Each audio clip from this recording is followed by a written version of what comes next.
Here's another round of bolos on the Balesquida festivities. Oh, this guy's nice work. He hit one. This is the Asturian version of bowling. So the ball is actually not rolled, it's tossed.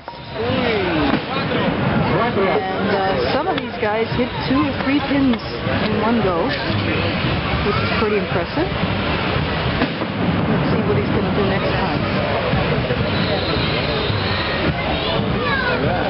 Yeah, look at that. How many? 3 at once. Excellent. And all the pins are put back up once they're hit. You can see everybody's watching intently.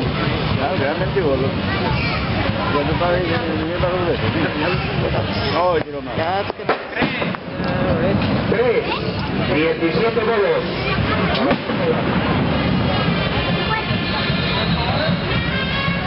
See what the next one's going to do. Mal. 14 bolos. Para una bola. He misses one. No point. Okay. It keeps you point.